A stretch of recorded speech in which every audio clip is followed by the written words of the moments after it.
Good evening sa ating Youth Connect Party. First ever natin to, Saturday of this month of June. Isang malakas na palakpak. Yun. Sana mapanatili natin ang ating pagpunta, laltigit. Ang sunod nating kita ay sa July na, di ba? Ng Youth Connect. At marami pa tayong ibang gawain, so feel free. Meron tayong prayer meeting, meron tayong Youth Connect group na nangyayari yan sa mga designated na bahay. At meron tayong Youth Connect party na ginaganap tuwing kailan? First Saturday of the month. So, wag na natin to patagalin para mamaya meron tayong breakout. Maganda na meron din tayong interaction. Let us have a short prayer. Lord, truly you are the source of our strength. And sa lahat po ng aspeto ng aming buhay na kami ay nanghihina, right now, Lord, we have an expectant heart na kami ay inyong kakatagpuin, bibigyan ng panibagong sigla at panibagong lakas. Wala pong ibang pinagmumulan, Lord, ang aming kasiglahan kundi sa inyo, ang aming pag-asa kundi sa inyo. Kaya salamat, nandito po kami, Lord, with the posture of our receiving heart na tanggapin lahat ng inyong salita that will inspire and fuel us, Lord, toward the destiny na inyo pong inihanda sa amin. Sa pangalan ni Jesus, Amen.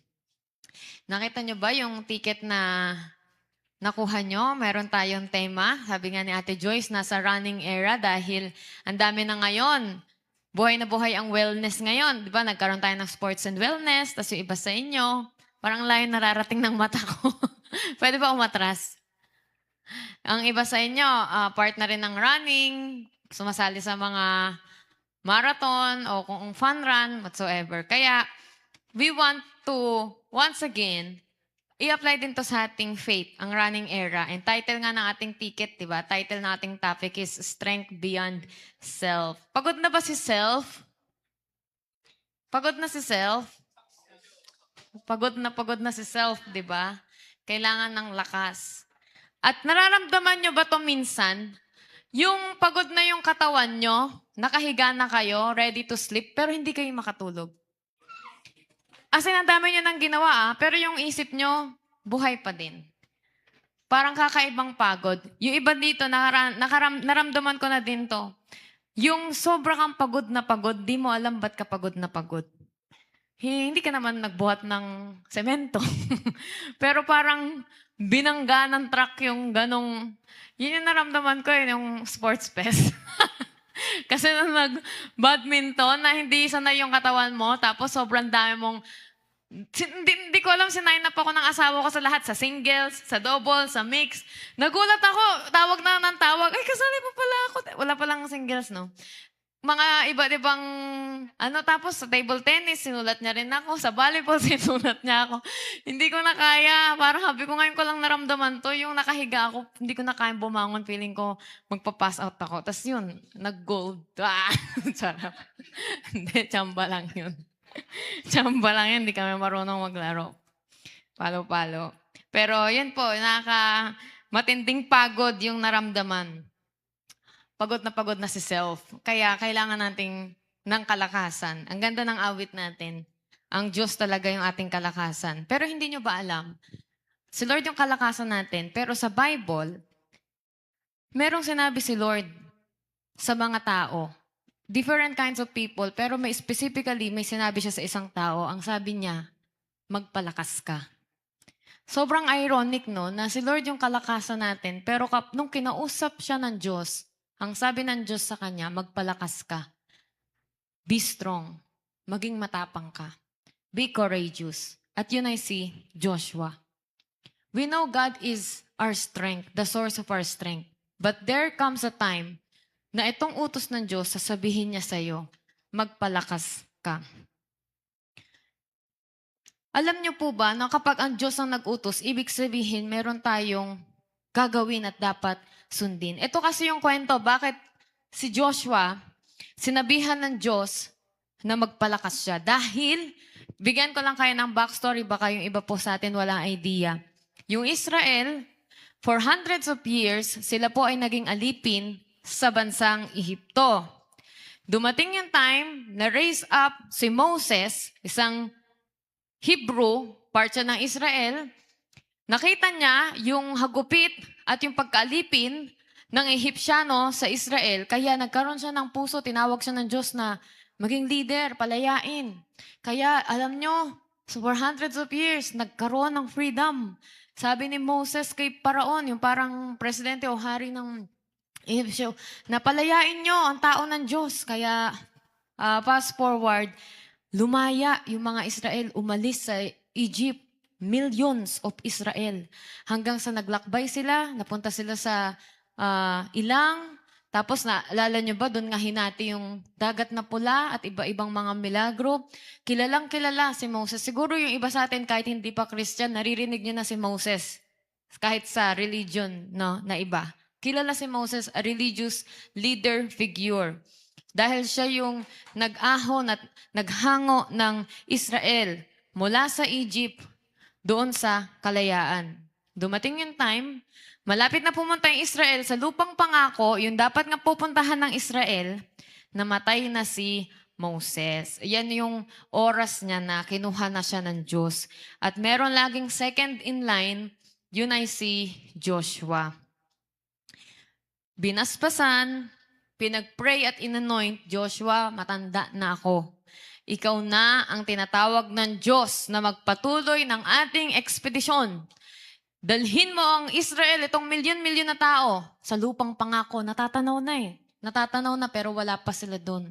Kaya si Joshua, na nasanay siya, actually, sabi nga sa history, si Joshua, nabuhay siya sa Egypt eh. So naramdaman niya yung pagkaalipin. And parang after 40 years, something like that, nung umalis sila, doon na siya tinawag ng Diyos maging leader. Kaya alam niya yung pinagdaanan ni Moses, alam din niya yung pakiramdam ng isang alipin.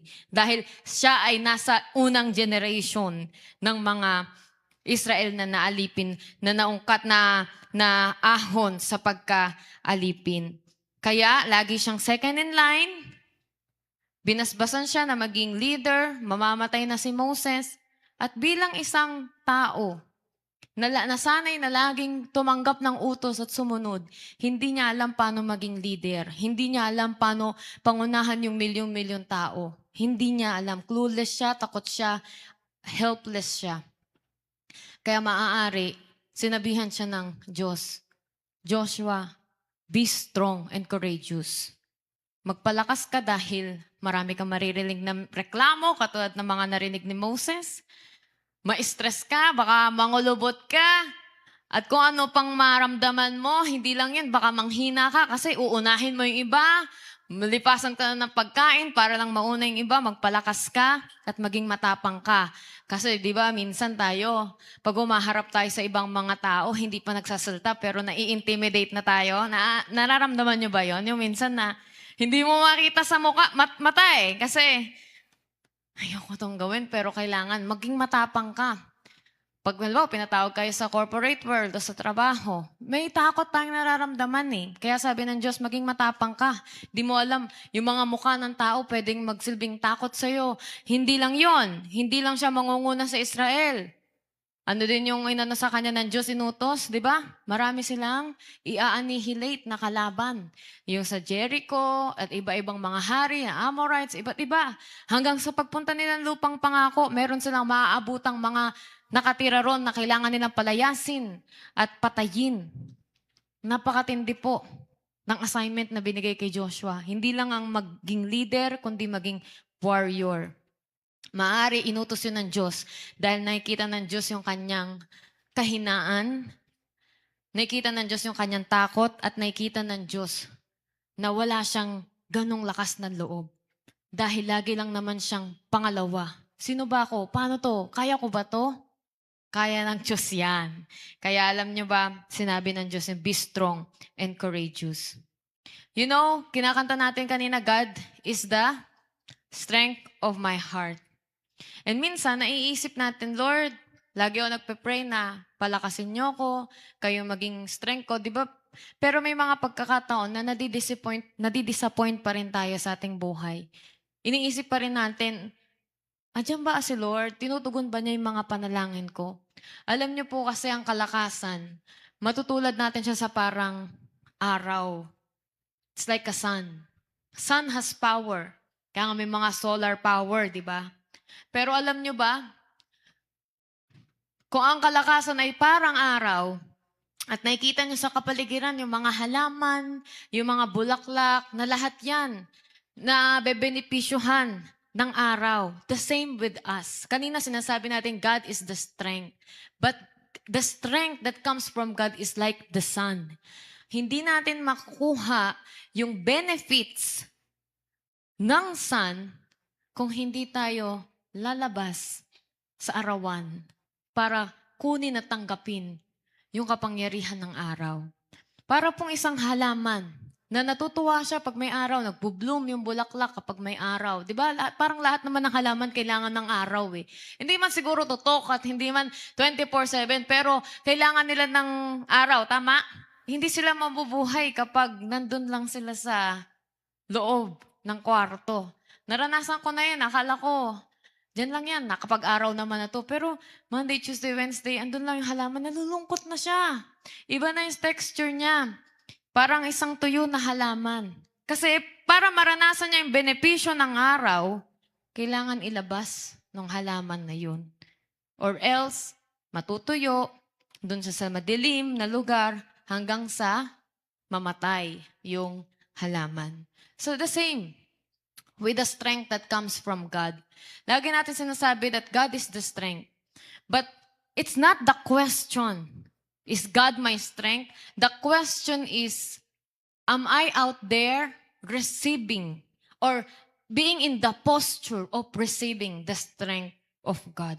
Andun ba tayo sa posisyon na, ay, ang sarap ng araw, ang saya-saya. Hindi yung nasa loob. Andun yung araw sa labas, pero tayo nasa loob. Oo, yung araw, makapangyarihan. Maraming pwedeng gawin, pero hindi mo mararanasan pag hindi ka lalabas. Naintindihan po natin na ganun din po ang Panginoon. Hindi po nagbabago ang kanyang kapangyarihan, pero dapat andun tayo lagi sa posisyon na tinatanggap natin kung ano man yung binibigay ng Diyos sa atin. Doon natin mararanasan yung kapangyarihan at kalakasan ng Diyos.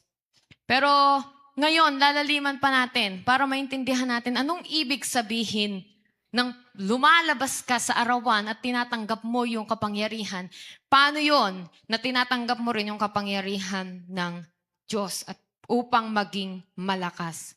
Sa 3 John 1 verse 2, sabi rito, mga kaibigan, I hope all is well with you and that you are as healthy in body as you are strong in spirit. And everybody, can we read that again? Dear friend, sabi mo nga sa friend mo, friend, I hope all is well with you and you are as healthy in body as you are strong in spirit. So, I think and I believe kalooban ba ng Diyos na tayo ay maging malakas sa ating pangangatawan at sa ating spiritual life? Yes. 'Di ba? Meron ako narinig na kwento. Sabi niya, Pastor, alam ko po na kalooban ng Diyos na ako'y magkaroon ng sakit. Pag-pray niyo nga po ako na ako'y gumaling. Sabi ng pastor, ay kung kalooban yan ng Diyos, isang kasalanan niya, nahihingi ka ng prayer para alisin yung kalooban ng Diyos sa katawan mo. At huwag kang pupunta rin sa doktor kasi kalooban pala ng Diyos yung sakit eh. Kaya gumawa ka ng paraan para nandyan lang yan. Isang kasalanan yan kung maghahanap ka ng lunas at gamot. So, unang-una, kailangan matanggal sa isip natin, may mga pagkakataon, no? Meron tayong mga nararamdaman, pinagdadaanan in our body, soul, and spirit. But through this verse, nakita natin na God's will and God desires that we are well. We are healthy in many aspects. Siyempre, dahil naninirahan tayo sa mundo, hindi laging ganon dahil minsan kasalanan na rin natin, di ba? Kahit kalooban ng Diyos, andun ka pa rin, nagpapaulan, andun ka pa rin, nagpupuyat. Kaya, huwag muna natin sisihin ng Diyos pag nagkaroon tayo ng sakit. Kasi sabihin ng Diyos, sino ba yung puyat ng puyat? Ako ba? Di ba ikaw, Myla? Di ba ikaw, Michael? O yung mga ganong bagay. Pero, let's dig deeper. Dapat po maintindihan natin na bilang isang tao, even in the Bible and even in science, we are not just this flesh. Hindi lang tayo body. Tatlong entity tayo. We are a body, we have a body, we have a soul, and we have a spirit. The body is one of the integral part, yan yung pinaka-physical na nakikita. Yan dyan natin ginagalingan, ginagandahan. Kasi pag humaharap tayo sa salamin, yan yung nakikita natin eh. Kaya nga yung iba, di ba? Narinig ko lang to sa isang doktor sa brain. Sabi niya, do you care about your brain? No, you care about your face because you see your face. But you don't care about your brain because you cannot see your brain. Hindi mo alam na may brain ka, kaya hindi mo inaalagaan yung brain mo. Inaalagaan lang natin kung ano yung nakikita natin. Alagang-alaga tayo, di ba? Tingnan niyo mga katabi niyo. Lusog. Ang lalakas. Alagang-alaga. Hindi napabayaan. Kung napabayaan man daw. Dahil meron tayong katawan. Ramdam niya yan. Hingal, gutom, sakit, nararamdaman niya ng katawan. Pero hindi natin dapat pagkakailan na meron din tayong kaluluwa. At ang kaluluwa, yan nandyan yung ating isip. Iba po yung brain sa mind.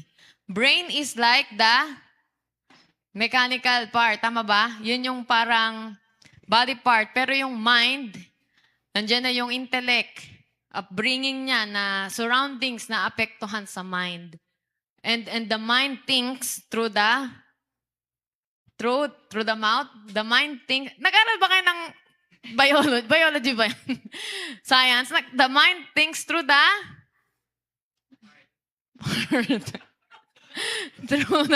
brain. Di ba? Saan ba nag-iisip?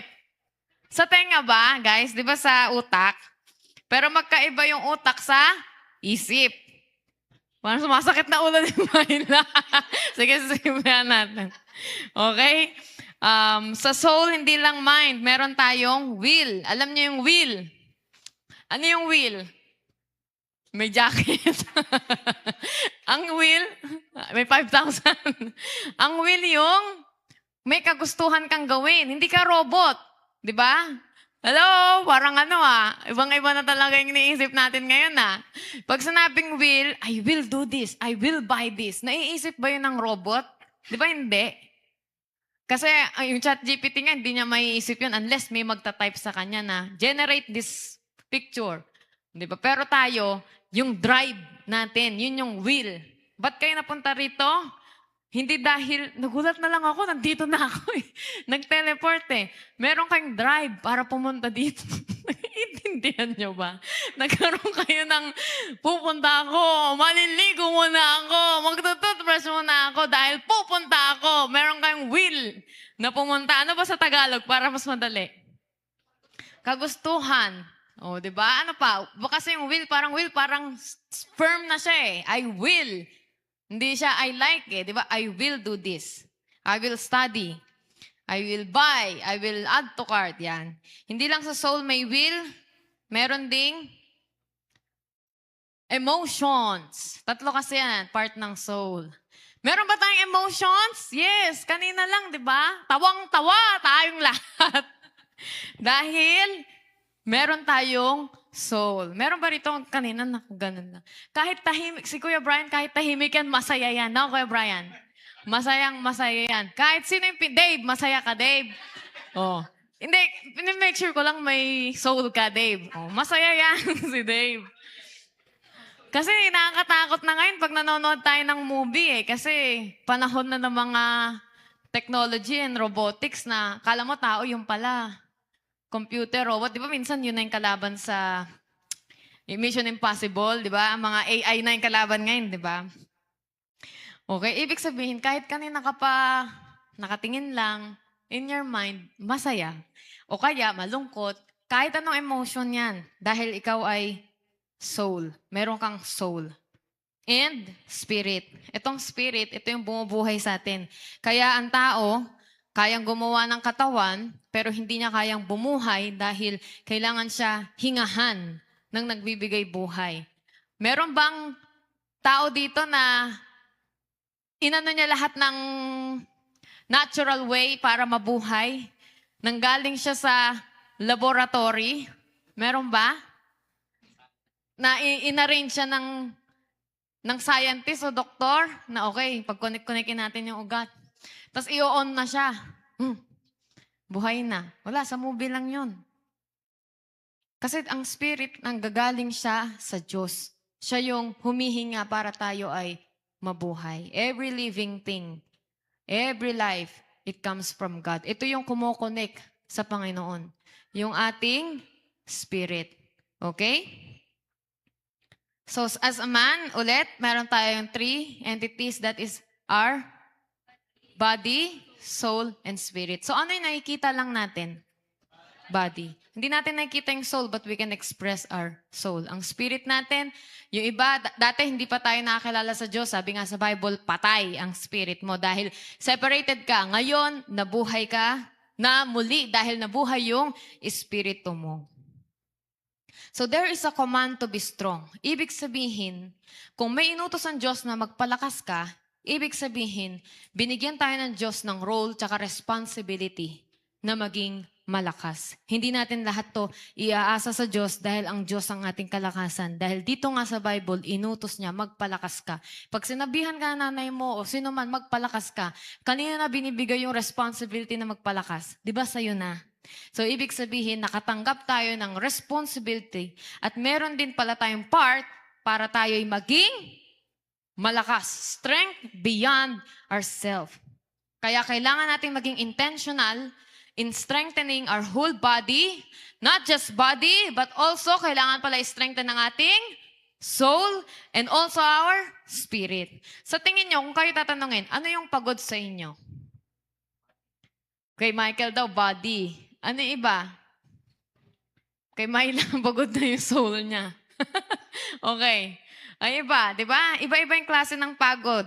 Hindi natin ma-describe kasi baka mamaya ang pagod sa atin ay yung spirit or soul. Kasi pag body, di ba, madaling maramdaman yung pain. Pero yung parang wala na akong gana. Mabuhay. Iba, hindi na sama ng pakaramdam yun, ng katawan. It goes deep down. At baka maaari, iba sa atin, nararamdaman yun. Meron na ba nakaramdam nun? Yung bigla kang nawala ng motivation na, parang naging hopeless ka. Okay? Nakaka-relate din pa. Akala ko ako lang. So lahat tayo dumadating sa na tinatamad ka. Hindi ka naman, wala ka namang sakit, pero parang hindi ka makabangon. Dami mong iniisip. So how do I strengthen my body first? I think this is a no-brainer, pero iano natin kasi isa-isahin natin kasi baka hindi natin natututukan. Alam lang natin siya sa isip, pero hindi sa gawa. So simple lang. Lahat to, familiar tayo. We need to fuel our body well. We need to feed our body. Even the Bible, sabi niya, man shall not live on bread alone. Kasi alam ni Lord, we live by bread. Food, physical food, goes to physical body. Kaya nga, tinarget ng Diyos, hindi ka lang namubuhay sa tinapay. Hindi niya kinancel out na huwag kang kumain ng tinapay. Salita ng Diyos lang. Hindi niya kinancel out yun. Nagbigay nga ang Diyos ng pagkain sa Israel eh. Nagpapakain nga siya kay Elijah nung nagutom eh. So marami siyang mga sinasabi na nagpapakita rito na gusto ng Diyos maging malakas ang ating katawan. Ito yung tanong, am I fueling myself well? Binibigyan ko ba nung karapat-dapat na pagkain or fuel ang aking katawan? Pag sinabing fuel yourself well, it's not just I'm eating food, but am I eating properly? Am I eating well? Ngayon, hindi na eh. Lagi na tayong on the rush. Sabi sa science, hindi daw maganda yon kasi kapag on the rush kang kumakain, hindi na na-digest yung pagkain dahil ang nakaano sa'yo on ay adrenaline at hindi rest and digest. So, we're not eating anymore in a way na we slow down, we chew our food, di ba? Pag kumakain, Nunok! Tubig para manunok na lahat. Di ba? Hindi. Kasi kahit saan kayo pupuntang nutritionist o doktor, lagi nilang ipapayo, ngumuya ka, nguyain mo maigi kasi walang ngipin yung bituka mo. Yung ngipin nandito yan sa harap para nguya maigi yung pagkain para hindi mahirapan. Tamo, yung iba bloated. Kasi nilunok mo ng buo yung manok eh. Pag hindi kang ngumuya, kasi madaling-madali ka na eh. Kasama yan sa pag-aalaga sa katawan. Alam ko, iba sa inyo, ganito ang buhay because we're living in a fast-paced society. But I leave to you yung pagpaplano kung paano nyo babaguhin yung buhay nyo. Basta nakita nyo na kasama pala sa pagpapalakas ng katawan, pagkain ng maayos at pagkain ng tama. Dahil kung ano man yung kinokonsuma natin, it either helps or harms your body. Kamakailan lang, diba? Kung nasa prayer request kayo, humingi kami ng prayer kasi natamaan kami ni Minik ng digestion upset dahil nga may nakain kami na it harm us. Kaya maingay, kung titingnan natin yung pagkain, lagi natin isipin, will this help me or harm me? Patry nga ng, ito, pagkain ako dito, fries. Will this help me or harm me? Bakit, Dex? Snack lang. Paano kung may itlog, nalagang itlog, pagpipilian? Alin dyan yung makakatulong sa akin? What's the better option? Egg pa din. Depende. Bakit depende? Needs niya. Nagiging needs ba ng body yung fructose? Ha? Sugar? Okay. So, ang ganda ng logic ng group 1. Pag kailangan ng sugar rush, di ba? Hindi. Help muna, help. Wala man tayo sa ganong kailangan ng rush.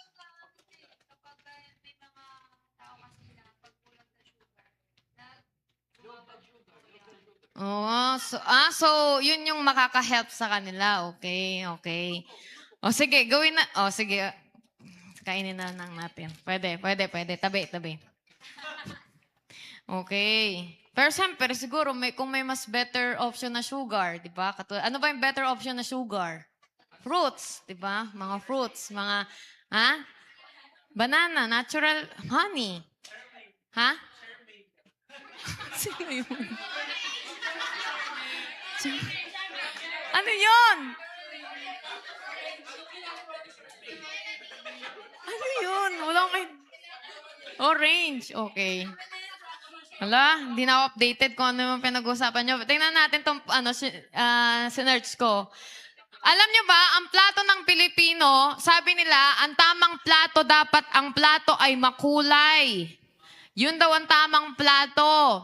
Kaso ang plato ng Pilipino, dalawang kulay lang, puti at brown. Pero ito daw yung tama. Kalahati, plenty of fruits and vegetables. And then, protein, water, and then grain or healthy carbs. Ganyan ba plato ko araw-araw? Parang hindi naman. Ganito ba plato nyo? Kaya pagod si self. Try nyo yan. Ubos ang pera. Oo nga eh.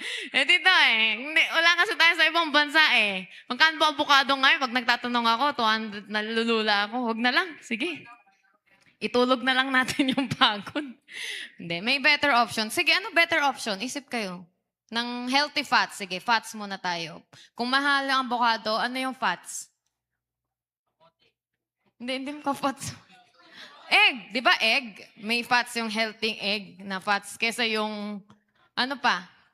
Nuts. Ayun, sa Sarah. Tama. Nuts and seeds.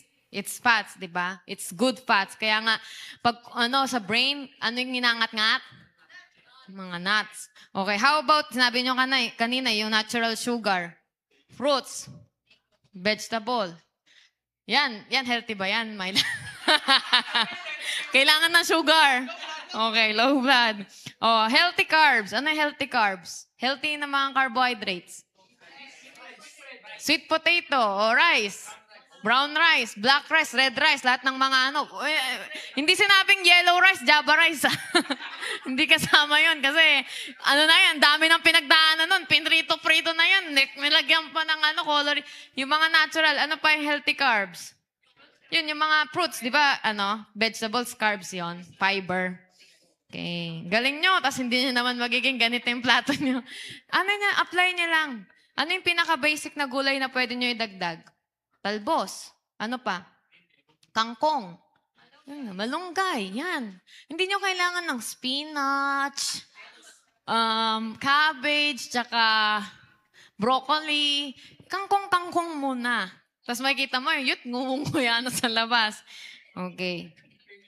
Guys, picturean nyo to Tapos tingnan nyo yung plato nyo.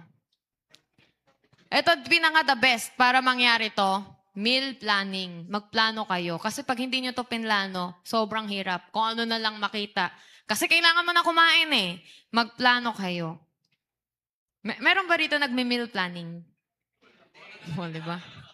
Kung ano, hindi, siguro, nakabase lang kayo sa kung ano nakahain. Pero maswerte na tayo, yung Pilipino, napakayaman natin sa mga recipe na, may alba, pakbet, di ba? Chop suey. Nahahain ba yon? O puro corned beef, tas bukas century tuna, tapos spam, tas gabi maling. Okay.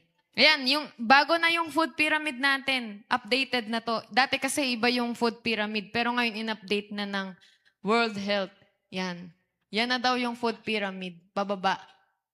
Gulay, marami, protein, hanggang sa pinakakonti na lang yung mga tinatinapay dahil process na yung bread. And then, syempre, kasama sa how do I strengthen my body? We supplement as needed. Lalo na yung mga lumalabas, pumapasok sa work, at laging exposed. Ano yung mga supplements nyo? Centrum, parang Okay, hindi, okay yun. Natawa lang ako kasi dati ng bata ako, akala ko pang matanda lang yung Centrum. Pero ngayon, kailangan na natin. Ascorbic acid, di ba? Vitamin C. Wala kayong tinitake na vitamins? Kaya pala pagod si self. Fish oil. Wow, social. Baby oil? Ay. Ano pa? Cetirizine? Ano yun? Di ba ano yun? Antihistamine yun? Hala, inaaraw-araw ni Angelica. Okay, so, yan, efficacent oil. Yan, mga pahid-pahid para ano pa, yung minakain, tinitake na supplement, may multivitamins ba kayo? Alam nyo, hindi nyo kailangan matakot. Hindi to sign of weakness na umiinom kayo ng vitamins. Huwag nyong isipin na, hindi, kaya ko to kahit di ako uminom. Kaya ka umiinom dahil hindi mo naman nakakain yung kanina alam nyo, ito kung araw-araw ganun yung plato nyo, yun. Huwag tayo kayo mag-supplement. Pero araw-araw ba ganyan? Hindi, di ba? So, deficient na deficient, kaya pagod si self. Isipin nyo na kung ano yung kailangan yung vitamins. Kung gusto, may pera kayo, magpa-check up kayo, i-blood test nyo para makita nyo ano yung deficiency sa inyo. Tsaka guys, talamak na ngayon yung knowledge tsaka information. Mag-search tayo. Ano yung vitamin C, para saan yung vitamin B, iron, baka mamaya lagi kang namumutla, yung pala, wala ka ng dugo. Supplement as needed. Alam niyo, nakakadagdag sa fatigue yun. Yung walang hindi yung dugo, kaya pagod na pagod dahil iron deficient. Hindi nyo alam. Kaya pala pagod si self. And then, syempre, kasama sa pag-aalaga ng ating katawan is we incorporate movement and sweating. Yan. Kaya ko yan pinangatlo kasi maaari ginagawa natin to pero hindi ka naman kumakain. Mangangayat ka, baka mauna ka pa. So maganda. Maganda, when we incorporate movement, andun muna tayo sa fuel. Isipin niyo yung sasakyan. Aandar ba muna yun bago magkaroon ng gas? Hindi, di ba? Kailangan muna ng gas bago umandar. Andar tayo ng andar. But are we fueling our body well? So incorporate movement. Ito ginagawa na natin, di ba? Sa sports and wellness, meron tayong mga movement and sweating na Okay. Ayan. Ito, yan sweating. Pawis na pawis. Sino yon? Okay, so maigi yan. Sumali tayo. Meron tayong sports and wellness. Kahit sino pwede sumali. Sali lang kayo, guys. Maganda kahit paminsan, galaw-galaw na ating katawan. Nag-enjoy ba kayo, guys? Ayan. Pakabait kayo, guys, ha? Incorporate movement and sweating. And wag natin kakalimutan, baka lahat yan ginagawa natin, pero hindi natin inuuna yung pagtulog. Because sleep, sabi nga, is the king pagdating sa health. Kahit kumain ka, kahit mag-running ka, kahit mag-sports ka, pag hindi ka natutulog ng tama, paano ka makaka-recover? The only way to recover is to sleep. Pero mamaya na. Wag ngayon. Okay na tayo, guys, sa body. But we are not only a body, that's the problem. We are also a soul. Ito yung pinakamahirap. How do I strengthen my soul, my mind, my emotions, and my will? So ito yung makikita natin sa Bible that can uplift our soul. Simple lang, alam ko na nagagawa nyo na to. Di ba nakakasaya kapag tayo kumakanta? Di ba? Kapag tayo nagpe-praise and worship, nagpapatugtog, nararamdaman nyo ba yan? It strengthens your song. Kahit nga magpatugtog kayo ng nakakalungkot kahit wala kayong problema, pero parang naiiyak kayo. Kasi nga yung song, music, it touch your soul. It touch your emotions. Kaya nag-iimo-imo, yung feel na feel niya talaga, yung break up nila ngayon. Di ba, ano papatugtugin mo? Yung, I'm happy. Di ba, papatugtugin mo yung gusto mo ng bumitaw, ramdam na ramdam ng emotion mo. Gayahin natin yan. Di ba, kumakanta yan. Sila Myla, yan. Sila, ang saya-saya nila, oh. Also, how do we strengthen our soul? We rejoice in the Lord. Ito, ibig sabihin na rejoicing in the Lord, nagpo-focus tayo sa lahat ng ginagawa. Okay na?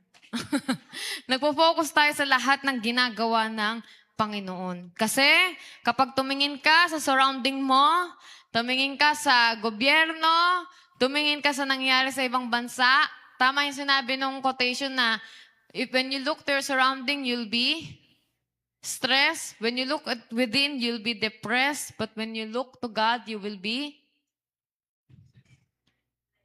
blessed. Nirarhyme niya lang. Kaya ang mata natin, isip natin, lahat na lang ng ginawa ng Diyos. Kasi kahit saan ka tumingin, di ba? Minsan nga, nag-uninstall na ako ng Facebook kasi sa isip ko, wala nang madudulot. Magpe-Facebook na lang ako pag mag-upload. Pero scroll. Parang never na akong naging masaya sa mga nakikita ko na mga balita. Kaya kung kailangan nyo yun gawin nyo yun. If that will help and strengthen your soul. You focus on Lord. Naalala ko dati, ginawa mo to sa akin. Salamat na alala mo ko. Kaya kung meron man ako pinagdadaanan ngayon, nakatingin pa rin kayo sa akin. Hindi nyo ako pinapabayaan. Another thing to strengthen our soul, we learn to forgive. Because there are times sa buhay natin, kaya tayo naninikip ang dibdib, nahihirapan, dahil hindi pa rin tayo makapagpatawad. Baka may mga hinanakit tayo sa ating magulang, ating kapatid, kapag napag-uusapan, lagi natin nauungkat.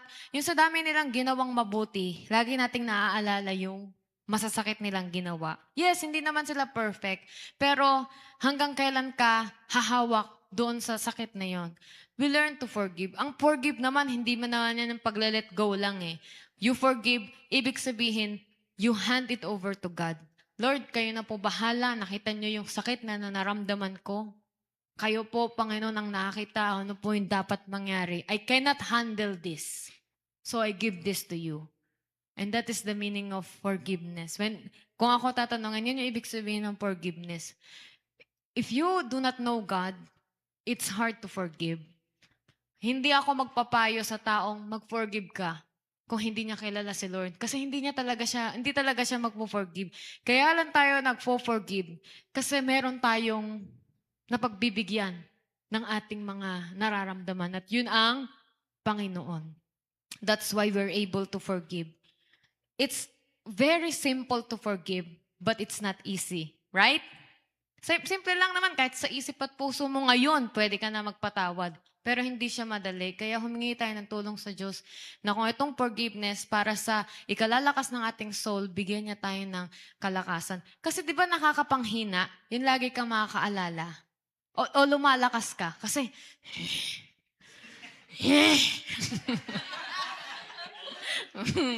hanggang sa, Hindi yun nakakalakas. Nakakapanghina nga yun eh. Tataas lahat, high blood, pressure, and all. Kala mo lumalakas ka, pero deep inside, nanghihina ka. Siyempre, daming energy at saka, kumbaga sa battery, ang daming battery nakakakuha nun. Kaya mamaya, pagod na pagod ka. And siyempre, to strengthen our soul, we learn to be gentle.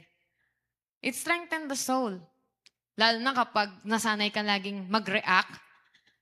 Kaya halimbawa, nakabasag yung kapatid mo, parang, inhale, exhale. Lalo na kung di naman niya sinasadya. We learn to be gentle. Sige, pulutin mo na yan. Bilis. Malapit na ako magalit. At least pinipigilan. It strengthens the soul. Hindi tayo dapat laging reactive. We respond, but we do not want to react. Okay? It strengthens, it helps the soul. At syempre, we bring everything in prayer. Hindi natin kailangan buhatin ang mundo. Hindi natin kailangan pasanin. Lahat ng iniisip mo, lahat ng mga nararamdaman mo, lagay mo sa isip mo, mamaya, ile-let go ko na to sa prayer. Mamaya, dadaling ko na to sa prayer. I'm going to turn it over to God. And avoid worrying. Sabi nga sa study, no, lahat daw yung in-overthink natin, sobrang laking chance, 80%, something like that, na yung winori mo hindi naman talaga nangyayari. 'Di ba? O sino napagod? Si self. So when you want to help and strengthen your soul, avoid worrying. Hirap. Pero paano? How to avoid worrying? Ako siguro, divert. Yan. Malaking tulong yan. Yung parang diversion na. Gumawa ka ng something, parang siguro maghugas ka ng pinggan, manood kayo, ma-divert ka lang. O kaya, isettle mo na siya sa isip mo na, Lord, kayo na po bahala. Hindi ko na, bahala na. Bibigay ko na to sa inyo. Minsan kasi lagi tayo nag-anticipate na bukas may interview ako. Tapos pag sinabi ko to, baka ganito sagutin niya. Pag sinabi nito to, ano i-reply ko? Di ba, pinipilit natin i-analyze lahat. Mahirap yun, guys. Baguhin natin yun kasi it hurts. It hurts. You know? It hurts the soul. Naramdaman ko yan eh. Nakakalunod. Kaya iniisip ko na lang kapag may halimbawa, event, may pinuntahan kaming concert, lahat na pwede ko maisip. Paano pag ganito? Yan, yung mga what ifs na yan. Diyan tayo magaling eh. What if ganyan? Paano pag ganito? Pero mas healthy, yung parang kunwari wala kang alam, pupunta ka doon. Kung ano yung madatnan mo, gawin mo na lang kung ano nakita mo. Kesa yung, paano pag naligaw kami? Tapos pag naligaw kami, malate kami. Pag nalate kami, sabihin ko. Tapos pag nakapunta na ron, paano pala kung walang ginto, ganyan. Sinolve mo na sa utak mo. Ang problema naman na hindi mangyayari. Kaya ang ginawa ko, maging present ka na lang. Kung anong maabutan mo, yun na yun. Gawin na natin paraan. Kung ano ng reality. Huwag na tayong mag-alala. So, sanayin natin. Masasanay yung brain. Magre-rewire yung brain. Okay? So that it will strengthen our soul. And then, para matulungan din natin ating soul, iwasan natin yung mga ungodly entertainment. Yan, yung mga movie, violence, horror. Nakakatulong ba siya? Pero iba gustong-gusto, di ba? Kasi adrenaline, exciting. Pero kung gagawin ka lang niyang matatakotin, hindi ka makakatulog, ay nako, naranasan ko yan. Yung nakanood ako, hindi ko alam eh. Nasama lang ako sa grupo. Nakanood ako, yung parang naiinis ako. Ba't ko yun napanood? Tama, hindi mo makatulog. Ginigising ko lagi si Miniknasan na sabi ko, ako muna matutulog! Bantayan mo ako! Kasi pag hihilik na siya, mag-iingay na siya. Lalo ko na-imagine yung napanood ko. Kasi parang yun yung narinig ko yung movie. Sisikuhin ko na naman. Ako muna matutulog, di mo makatulog. Kaya ayoko na, mga ganyan. It hurts the soul, the mind, and affects my body. I can't sleep. Kaya if you think it's not helping, wag na. And syempre, may mga masasama tayong naiisip. nakasakit din yan ng ating kaluluwa. Binigyan tayo ng solusyon ng Diyos. We rebuke, we resist, and we do not welcome ungodly thoughts. Ibig sabihin, huwag tayo gumawa ng mga senaryo sa isip nating hindi tama. Akala natin harmless, pero yung isip natin, ito ay creative. It can create something. It can create stress and a lot of things sa isip natin. Kaya kapag may papasok na ungodly thoughts, we rebuke it in the name of Jesus. Maging guardado tayo sa ating isipan. Kasi yung soul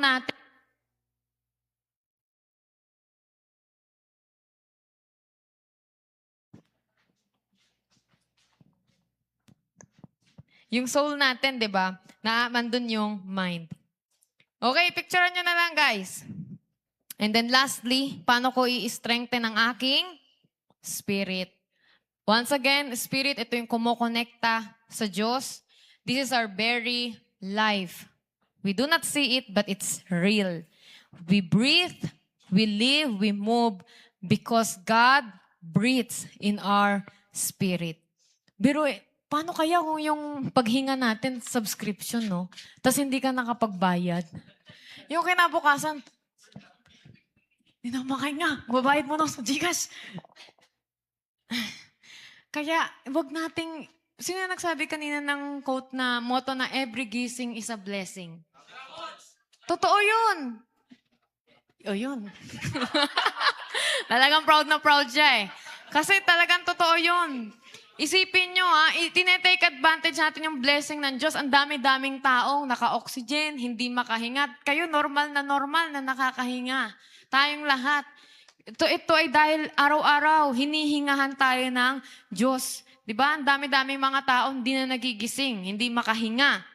Ang hirap na, no? Isipin niyo yung paghinga nyo ngayon, bigla kayo mako-conscious. Humihinga ba ako? Dahil ito ay blessing sa Panginoon. So, paano ko palakasin ang aking spirit? Yung pagkokonekta natin sa Diyos. Alam niyo ba yung mundo ngayon? It becomes even more spiritual. Di ba? Yung mga manifestation na yan, yung mga the universe sent me here. It becomes even more spiritual. Tapos, nagme-meditate sila, yung hihiwala yung spirito. Pero tayo, dun tayo sa katotohanan, sa sinasabi ng Diyos, how do we strengthen our spirit? What we do is not manifest. It's not like breathing in and breathing out lang, but we study the Bible. Yun yung meditation natin. We study the Word of God. Ang Word of God ba nakakatulong sa ating spirit? Yes, dahil sabi nga, man shall not live by bread alone. We live by the Word of God. Every word that comes from the mouth of God. So sinabi ng Diyos, we live. Ibig sabihin na bubuhay ka. Kaya yung pagbabasa ng Bible, nagbibigay ng buhay at lakas sa Espiritu. Magplano ka, kailan ka makakapagbasa ng Bible. Sana hindi lang Bible verse. Magbasa para makilala talaga natin ang Diyos. Makilala natin sino ba yung pinupunta natin. Kasi paano pumupunta ka, umaattend ka, natutuwa ka, nasasiyahan ka. Paano kung yung kinatutuwaan mo, sinaktan ka?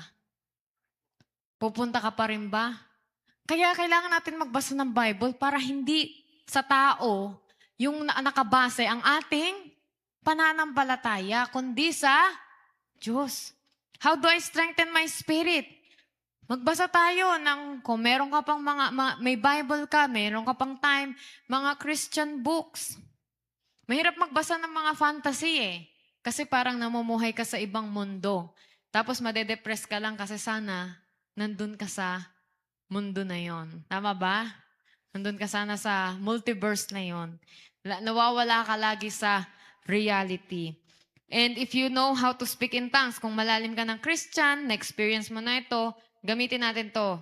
Nasa bahay ka, nagko-commute ka, kahit bumubulong ka, pwede mo tong gamitin. It strengthens our spirit. Kasi you're not praying in your mind. Di ba? According to the Bible, you're not praying in your mind, you're praying in the Spirit. So how do I strengthen my spirit? We pray in the Spirit. We speak in tongues in accordance to the Bible. How do we strengthen our spirit? Sundin natin yung conviction ng Diyos. Kung may sinasabi ang Diyos, kung may sinasabi yung Holy Spirit sa puso natin, anak, magpatawad ka. O kaya, anak, tigil mo na yan. Masyado ka nang over sa pag-games mo. Mag-toothbrush ka na, anak. Paglingon mo, di pala si mama mo pala. Pero alam nyo, siguro nararamdaman nyo, may mga bulong, bumubulong sa inyo para gawin nyo yung tama.